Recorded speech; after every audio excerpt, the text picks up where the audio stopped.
मई को ऑपरेशन सिंदूर में मारे गए आतंकियों के नाम सामने आए हैं। इस वक्त की बड़ी जानकारी, लश्कर और जैश से जुड़े कई बड़े आतंकी मारे गए हैं। हालांकि सूत्रों के हवाले से ये जानकारी सामने आ रही है, मसूद अजहर का रिश्तेदार जमील मरकज मारा गया है। सूत्रों के हवाले से जानकारी, 7 मई को ऑपरेशन सिंदूर में जो आतंकवादी मारे गए हैं उनके नाम सामने आए हैं। लश्कर और जैश से जुड़े कई बड़े आतंकी मारे गए हैं। सूत्रों के हवाले से ये बड़ी जानकारी, मसूद अजहर का रिश्तेदार जमील मरकज मारा गया है। हालांकि सूत्र ये बता रहे हैं 7 मई को जो ऑपरेशन सिंदूर भारत ने चलाया उसमें जो आतंकी मारे गए उनके नाम सामने आए। हालांकि सूत्रों के हवाले से ये जानकारी दे रहे हैं, लश्कर और जैश से जुड़े कई बड़े आतंकी मारे गए हैं, जिसमें कि मसूद अजहर का रिश्तेदार जमील मरकज मारा गया है। अपराजिता हमारे साथ जुड़ गई है। अपराजिता, और क्या कुछ जानकारी, क्योंकि देखिए जो 7 मई को ऑपरेशन सिंदूर चलाया गया भारत की तरफ से, जो आतंकवादी मारे गए हैं उनके नाम सामने आए हैं, लेकिन फिलहाल सूत्रों के हवाले से ये जानकारी मिल रही है।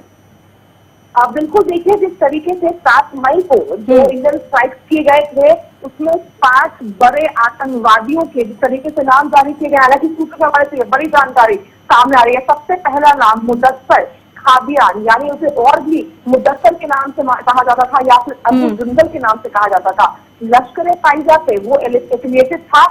अब खास तौर पर देखिए जिस तरीके से उसकी जो सिंगल प्लेयर है वो, हमारे पहले नामों की बात कर लेते हैं। हफीज मोहम्मद जमील, जैसे मोहब्बत, इसके अलावा तीसरा मोहम्मद यूसुफ अजहर, जिसे उस्ताद जी के नाम से भी कहा जाता था, और मोहम्मद सलीम, वही गोदी साहब भी उसके कुछ और नाम थे। इसके साथ साथ चौथा खालिद, इसे अकाशा के नाम से भी कहा जाता था। इसके साथ साथ 5वां मोहम्मद हसन खान। अब देखिए सबसे अहम जो हो जाता है वो ये है कि इसमें से देखिए 4 जश्न मोहम्मद के और वही एक लश्कर-ए-तैयबा का था।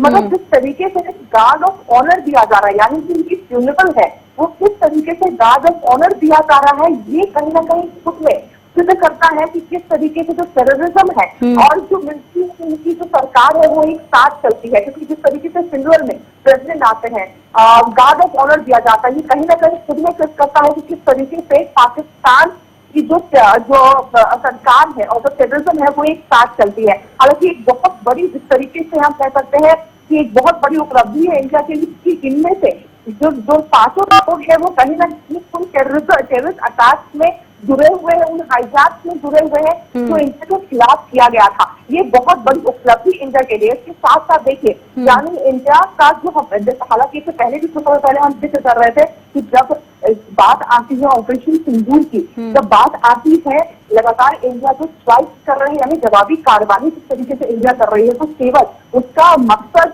उनकी स्ट्राइक को रोकना या फिर उनकी मिलिट्री कैंप पर अटैक करना नहीं है, बल्कि उस जगहों पर भी उन लोगों पर भी अटैक किया जा रहा है जो टेररिज्म से जुड़े हैं। यानी किस तरीके से जड़ से टेररिज्म को खत्म करना है, इसका प्रयास यहाँ पे इंडिया के द्वारा किया जा रहा है। जी बिल्कुल। लेकिन अपराजिता, लोगों को भी कहीं ना कहीं ये रहेगा कि जिस तरीके से जब ये हमला किया गया था, ऑपरेशन सिंदूर जब भारत ने चलाया, तो जिस तरीके से पहलगाम में जब आतंकी हमला हुआ है और जो 4 वहां पर बताए गए थे कि वो आतंकवादी हैं जिन्होंने ये हमला किया है, कहीं ना कहीं लोगों के जहन में है कि वो उन्हें समझे जाए वो कौन है।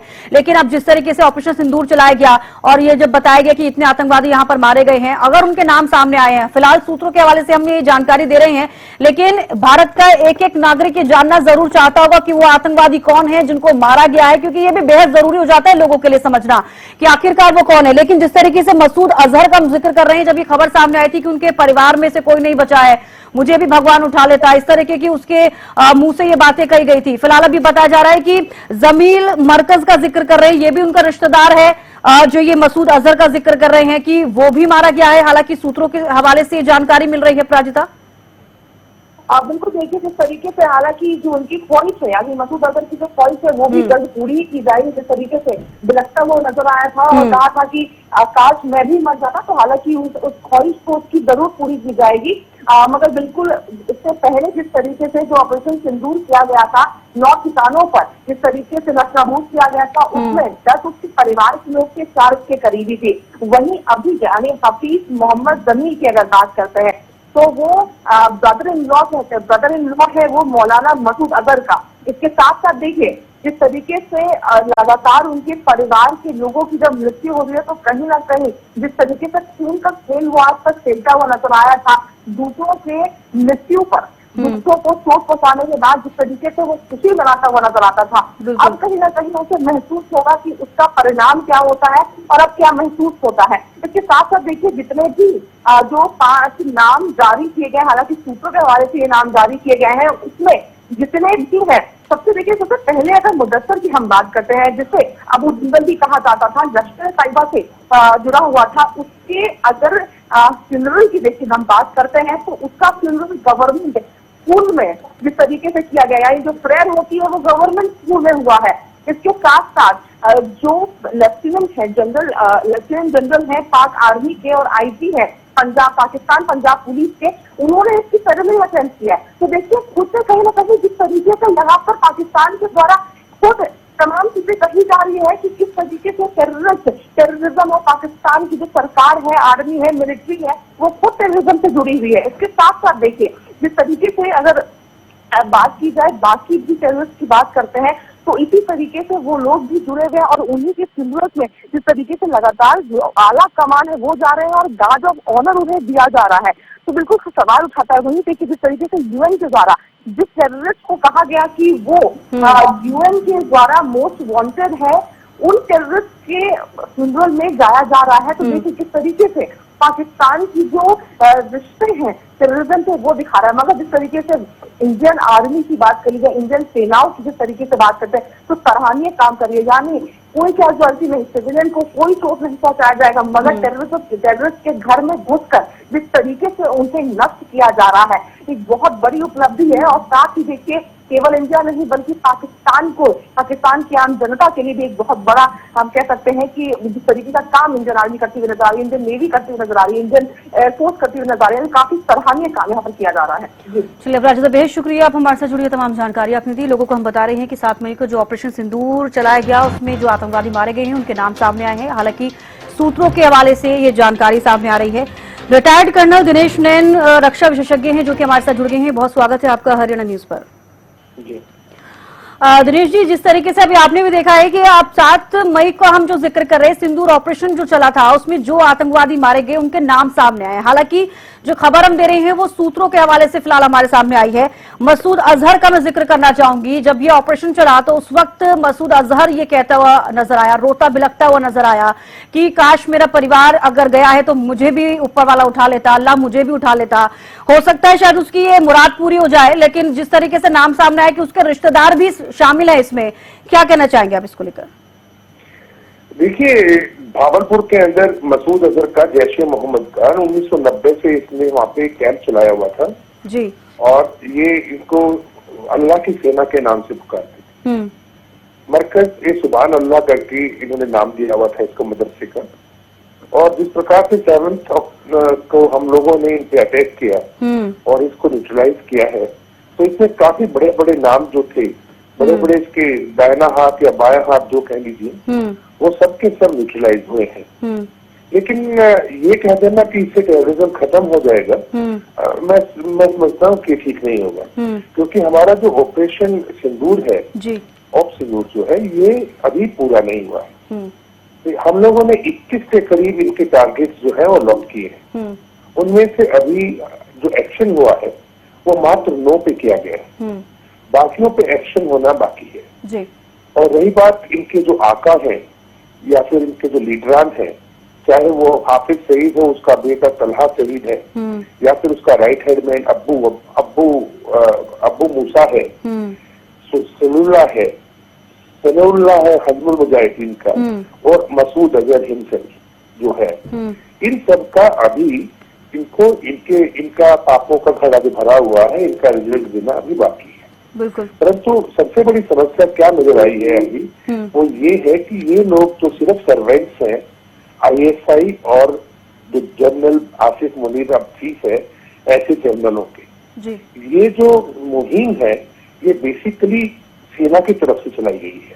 यही कारण है कि आपने देखा कि इसके अंदर कैसे सेना के लोग उमड़ के आए सामने जी। और उन्होंने कहीं पे ग्रीन कॉरिडोर बना रहे हैं, कहीं सड़क के किनारे मिलिट्री पुलिस उनकी सैल्यूट कर रही है, लोग कंधा दे रहे हैं, लोग इनको रीत आई है, फूलों का रीत जो है प्रेसिडेंट की तरफ से लगाया गया, चीफ ऑफ आर्मी स्टाफ का भी फूलों का रीत चढ़ाया गया जी। ये शो करता है कि इनमें से काफी काडर और उनकी ट्रेनिंग सिर्फ और सिर्फ जो एसएसबी कमांडोज का ग्रुप है पाकिस्तानी सेना का, वो लोग करते हैं। वरना तो सेना क्यों इस तरीके से उनको स्टेट और ऑनर देगी, नंबर एक। दूसरा देखिए, जब तक हम जो इसके आका हैं, जो इनके मेन हेड्स हैं इस साहब की जो फन है, वो आईएसआई और इनके जो जनरल्स हैं वो है जी। इसीलिए अब जो भारत का रिजोल्यूशन हुआ है, जो पाकिस्तान ने हमारे साथ में स्टेट वॉर डिक्लेयर किया है, कल रात को उनके आईएसपीआर ने बोला कि भारत के साथ हमारी जंग है, अब जंग शुरू हो गई है, यानी we have declared the war. हमने अभी तक नहीं किया है, लेकिन हम ऑपरेशन सिंदूर को अभी की स्थिति में मिक्स नहीं कर रहे हैं। ऑपरेशन सिंदूर जो है वो एक हमारा ऑपरेशन है अगेंस्ट टेररिज्म।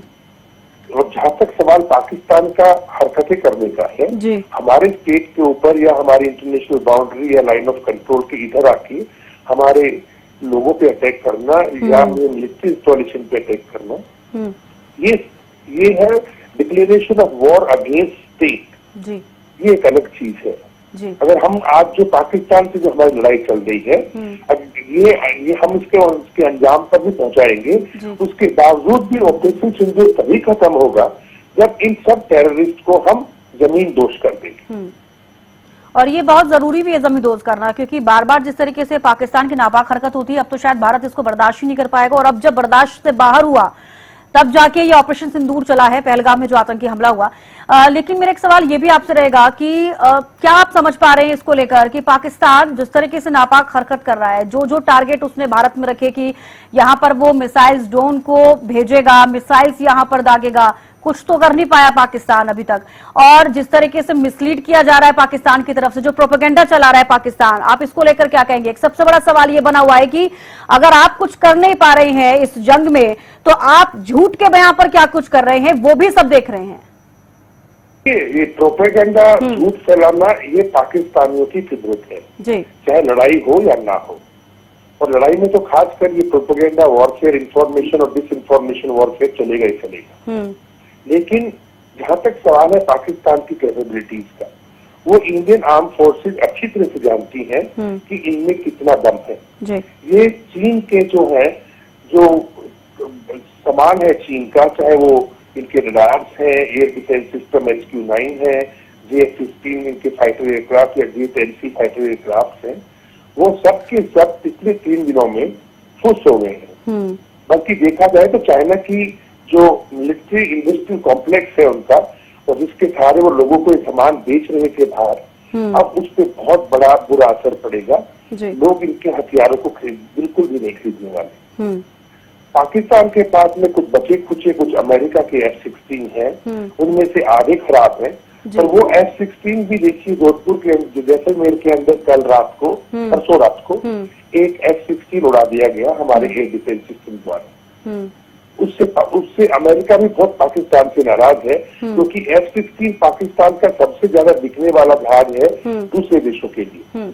और उस F-16 को भारत ने दूसरी बार उड़ा दिया। पहली बार हमने उड़ाया था 2019 के अंदर, अगर आपको याद हो। बिल्कुल, लेकिन एक सवाल मेरा आपसे ये भी रहेगा जी, जैसे कि अब आप F-16 का जिक्र कर रहे हैं, और F-16 जब J-17 के 2 विमान जो हैं जो भारत ने ध्वस्त किए थे, उसके बाद F-16 का इस्तेमाल पाकिस्तान ने किया। लेकिन एक बड़ा सवाल यहाँ पर यह भी बनता है कि जब ये डील हुई थी अमेरिका के साथ पाकिस्तान की, तो साफ तौर पर अमेरिका ने ये कहा था कि आप इसका इस्तेमाल भारत के खिलाफ नहीं करेंगे। लेकिन पाकिस्तान ने ये जो रूल था और ये जो यहाँ पर एक डील की गई थी पाकिस्तान की तरफ से, इसे भी तोड़ दिया गया। तो अब साफ तौर पर देख पा रहे हैं कि पाकिस्तान जिसके साथ भी जो भी डील करता है, चाहे वो किसी भी चीज को लेके हो, उसको वहां पर विश्वासघात करना ही होता है पाकिस्तान को। यही पाकिस्तान की खासियत है और यही दिखाता है लोगों को कि हम झूठे हैं।